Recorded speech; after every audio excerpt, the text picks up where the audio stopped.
Darkcast Network. Out of the shadows comes the best of indie podcasts. Halloween is one of our favorite holidays. But did you know that in 1982, Halloween was almost canceled completely from American culture?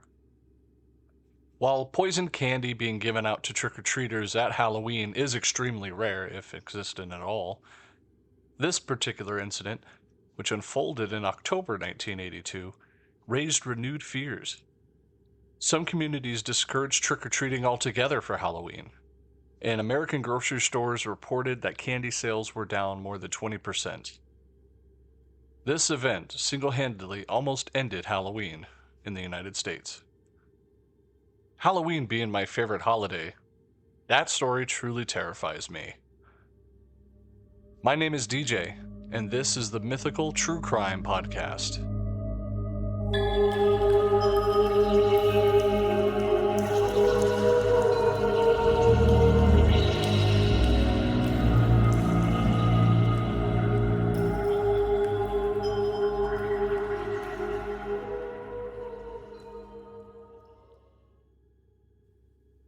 Hello, and welcome to tonight's show. With the Halloween season quickly approaching, I felt this story was highly appropriate for this time of year. Not only is the weather getting cooler, the nights are getting longer, but we're starting to see all the festive Halloween decorations start showing up at our local stores. What's your favorite thing about this time of year? Leave me a comment. You can find me on every social media platform, including Threads. The Darkcast Network and I are collaborating for a spooky Halloween event coming up, so stay tuned for that. Now, as I was mentioning at the top of the show, this event almost single-handedly ended Halloween in the United States. And it's the reason we have tamper-evident safety seals on bottles on every store shelf. On September 28th, 1982, a 12-year-old girl named Mary Kellerman was hospitalized after consuming a capsule of extra-strength Tylenol. She died the next day. On the 29th, 6 other individuals consuming contaminated Tylenol, including Adam Janis, Stanley Janis, Teresa Janis, all of which who took the Tylenol from a single bottle. All 6, the Janises, Mary McFarland, Paula Prince, and Mary Reiner, would ultimately lose their lives from the consumption. Asked to investigate into the Janice's death, Nurse Helen Jensen, Arlington Heights' only public health official, visited the Janice's household and discovered a Tylenol bottle with an accompanying receipt indicating that it had been purchased that same day. Noticing that there were 6 pills missing, she turned the bottle over to investigator Nick Pichos, who reported her suspicion as it was related to the Janice's deaths.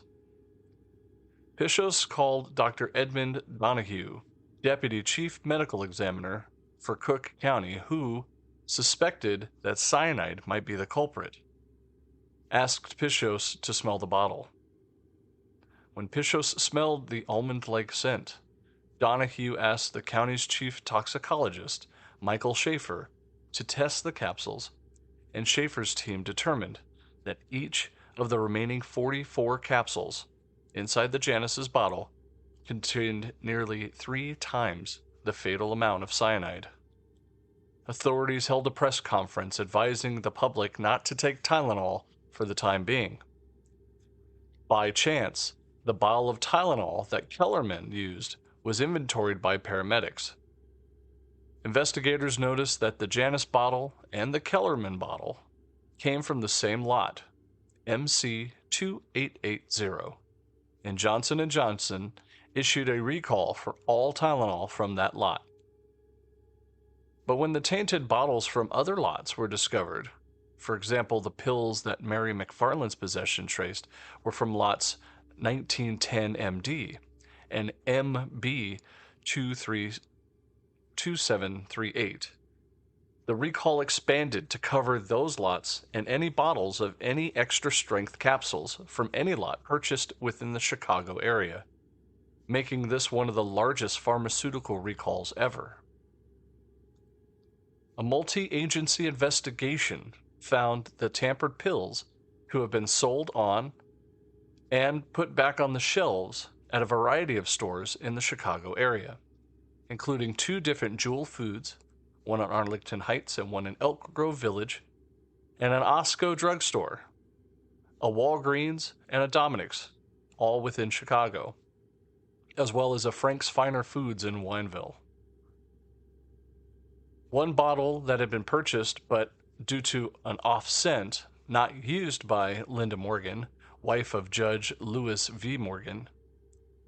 In an effort to reassure the public, Johnson & Johnson, the manufacturer of Tylenol, distributed warnings to hospitals and distributors and halted Tylenol production and advertising.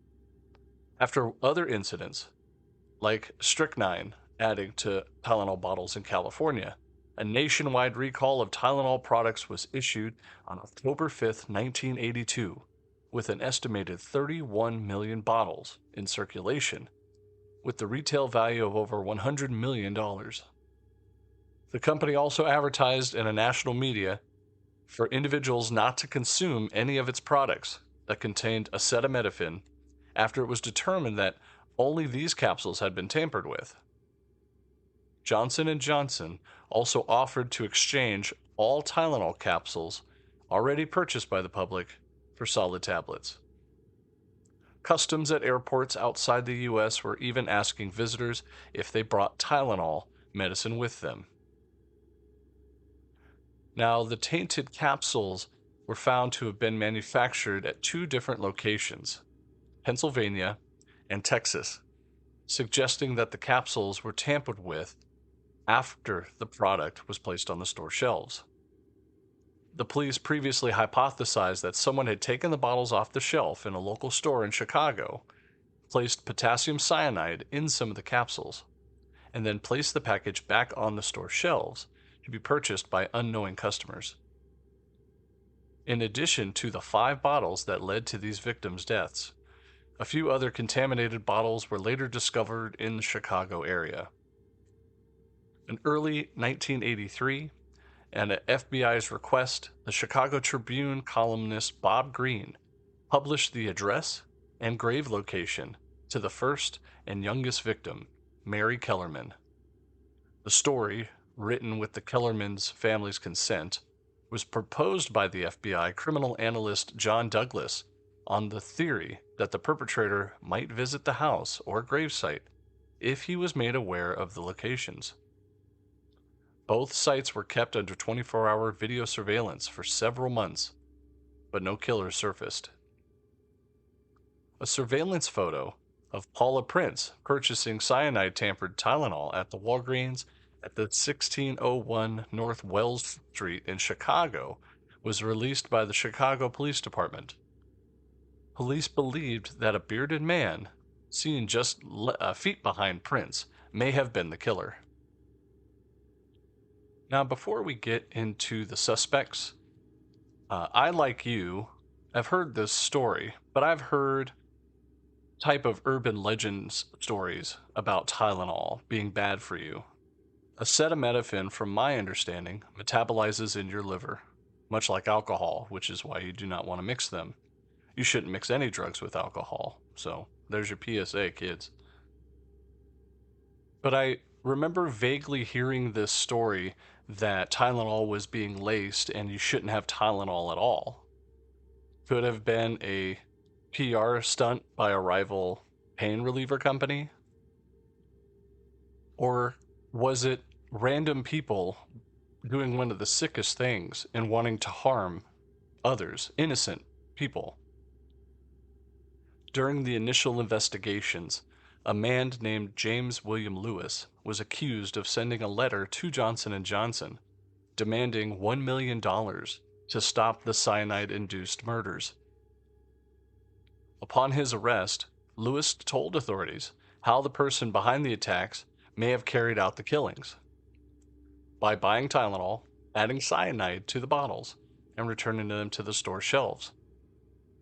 Lewis had been found previously possessing a poisoning book, and according to confidential law enforcement documents, his fingerprints were discovered on the pages related to cyanide. Lewis denied being responsible for the poisonings, but he did admit to writing the letter, which he said he had worked on for 3 days. During the trial, his attorneys claimed that Lewis intended only to focus the attention of the authorities on his wife's former employer. Lewis was convicted of extortion and sentenced to 10 years in prison. In 2007, authorities determined that the letter had an October 1st, 1982 postmark, meaning that if Lewis's 3-day timeline was accurate, he would have begun working on the letter prior to the first news reports concerning the poisonings. When confronted with this information, Lewis recanted his timeline. Court documents then released later in early 2009 showing the Department of Justice investigators concluding that Lewis was responsible for the poisonings, despite the fact that he did not have enough evidence to charge. In January 2010, both Lewis and his wife submitted DNA samples and fingerprints to the authorities. Lewis said, "If the FBI plays fair, I have nothing to worry about." The DNA samples did not match any DNA recovered on the bottles. Lewis continued to deny responsibility for the poisonings. Lewis died July 9, 2023, at the age of 76. Police also investigated a second man, Roger Arnold, a dock worker at the Jewel Osco in Melrose Park, who told officers that he had possessed potassium cyanide.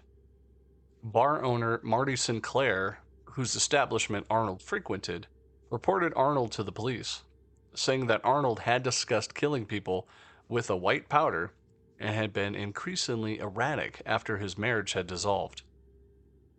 Arnold had worked with Reiner's father at a warehouse, and Arnold's wife had also been treated at a hospital across the street from the store from which Reiner bought the cyanide-laced pills.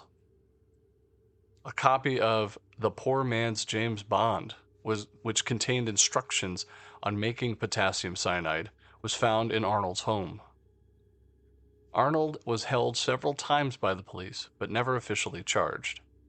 And in the summer of 1983, Arnold, mistaking John Stancia for Sinclair, shot and killed Stancia, a computer consultant and father of 3, who was leaving a bar with multiple friends. Arnold was convicted of the killing January 1984 and served 15 years of his 30-year sentence for second-degree murder, saying in 1996 from prison, quote, "I killed a man, a perfectly innocent person. I had choices. I could have walked away." He died June 2008, and in 2010, Arnold's body was exhumed and subsequently reburied so that his femur bone could be removed for DNA testing. Arnold's DNA also did not match the DNA samples discovered on the bottles. In early January 2009, Illinois authorities renewed the investigation. Federal agents searched the home of Lewis in Cambridge, Massachusetts, and seized a number of items. And in Chicago, an FBI spokesperson declined to comment, but said, "We'll have something to release, possibly later." In 2010, DNA samples were collected again from Lewis and Arnold. Arnold previously, as we mentioned, was exhumed, but nobody's DNA evidence matched the samples of the tainted bottles. Law enforcement officials received numerous tips related to the case, coinciding with its 25th anniversary. In a written statement, the FBI explained, quote, "This review was prompted in part by the recent 25th anniversary of this crime and the resulting publicity. Further, given that many recent advances in forensic technology, it's only natural that a second look be taken at the case and recovered evidence." On May 19th, 2011, the FBI requested DNA samples from Unabomber Ted Kaczynski related to the Tylenol murders. However, Kaczynski denied ever having possession of potassium cyanide, and the first 4 Unabomber crimes happened in Chicago and its suburb in 1978 to 1980, and Kaczynski's parents had a suburban home in Chicago in Lombard, Illinois, in 1982, where he occasionally stayed. Hundreds of copycat attacks involving Tylenol, including other over-the-counter medications and other products that took place in the United States, immediately followed the Chicago deaths. 3 more deaths occurred in 1986 from tampered gelatin capsules. 23-year-old Diana Ellsworth died in Yonkers, New York, after ingesting extra-strength Tylenol laced with cyanide. Excedrin tablets in Washington state were tampered with, resulting in the deaths of Susan Snow and Bruce Nickel from cyanide poisoning, and the eventual arrest and conviction of Bruce Nickel's wife, Stella Nickel, for the intentional actions of the crimes connected to both of the murders. Now, that same year, Procter & Gamble's product Encaprin was recalled after having a spike hoax in Chicago and Detroit that resulted in the sales drop and withdrawal of the pain reliever from the market.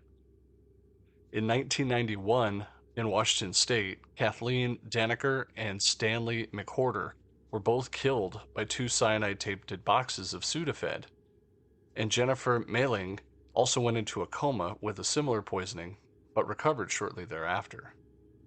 Jennifer's husband, Joseph, was convicted on numerous charges in the federal Seattle court regarding the deaths of Danaker and McWhorter and the attempted murder of his wife, who was abused during Mailing's marriage. Mailing was sentenced to imprisonment and lost an appeal for a retrial. He was sentenced to life. In 1986, University of Texas student Kenneth Ferries was found dead in his apartment after succumbing to cyanide poisoning. Tampered anacin capsules were determined to be the source of the cyanide found inside of his body. His death was ruled a homicide May 30th, 1986. And June 19th, the Associated Press reported that Travis medical examiner ruled his death likely a suicide, and the FDA determined he obtained the poison from a lab from which he worked. Now, Johnson & Johnson received positive coverage for its handling of the crisis. For example, an article the Washington Post wrote, "Johnson & Johnson has effectively demonstrated how a major business ought to handle a disaster." The article further stated that this is no 3 Mile Island incident in which the company's response did more damage than the original incident, and applauded the company for being honest with the public. In addition to issuing the recall, the company established relations with the Chicago Police Department, the FBI, and the FDA. This way, it could also be part of the search for the person who laced the capsules, and they could help prevent further tampering. While at the time of the scare, the company's market share collapsed from 35% to 8%, it rebounded in less than a year, a move credited to the company's prompt and aggressive reaction. In November, it reintroduced the capsules in a new triple-sealed package, coupled with a heavy price promotion. With several years, Tylenol regained the highest market share of the over-the-counter pain reliever in the United States. After the recall, Johnson & Johnson's subsidiary McNeil Laboratories submitted a claim to its insurance company for the cost of carrying out the recall, a claim which was later denied. A lawsuit determined that McNeil Laboratories was ultimately not covered because the parent company, Johnson & Johnson, elected not to buy more expensive recall insurance. McNeil sued again in court, further contending that the language of the company Johnson & Johnson had in its excess liability insurance policy covered the recall and recall-related expenses. The court hearing the case rejected the claim of liability, stating that the recall was not caused by liability for the 7 deaths. It was at best merely related to the 7 deaths in which they served as notice to the plaintiff that the Tylenol remaining on the shelves was potentially harmful. In 1991, Johnson & Johnson agreed to settle for an undisclosed sum all lawsuits against it for the original Chicago area deaths. Robert Niffen, a spokesperson for the Johnson & Johnson company, stated that though there was no way that we could have anticipated a criminal tampering with the product or even prevented it, we wanted to do something for the families and get this tragic event behind us. The crisis management response, taught today as a model of corporate public relations, is chiefly credited to public relations executive Harold Burson. Now, the 1982 incident inspired the pharmaceutical, food, and consumer product industries to develop tamper-resistant packaging that we know and love today, such as the induction seals and the improved quality control methods. Moreover, product tampering was also made a federal crime. New laws resulted in Stella Nichols' conviction in the Excedrin tampering case, for which she was sentenced to 90 years in prison. Additionally, the incident prompted the pharmaceutical industry to move away from capsules altogether, which were easy to contaminate as foreign substance could be introduced and placed inside without any obvious signs of tampering.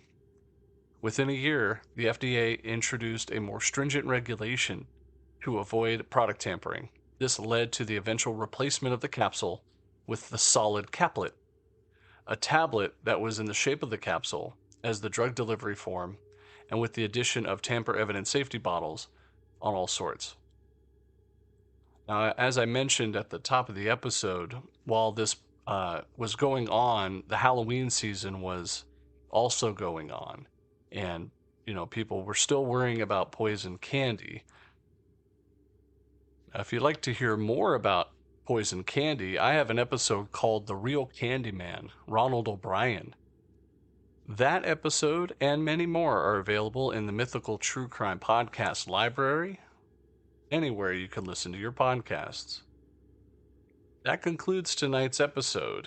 Not much paranormal going on in this, however, it does deal with how fast stories transfer through folklore and urban legends. If you'd like to hear more urban legends, you could contact me on any social media platform, or let me know of any other kind of show you want to listen to. The Darkcast Network and I are always open to suggestions for the topics of future shows. You can find me and the Darkcast Network on Facebook, Twitter, which is X now, I believe, Instagram, and also Threads. And if you like this show, please consider subscribing. Subscribing through Buzzsprout helps me monetarily to keep this show going. Not only would you be supporting an indie podcaster, you'd be getting more episodes like the one tonight. This has been the Mythical True Crime Podcast. Good night.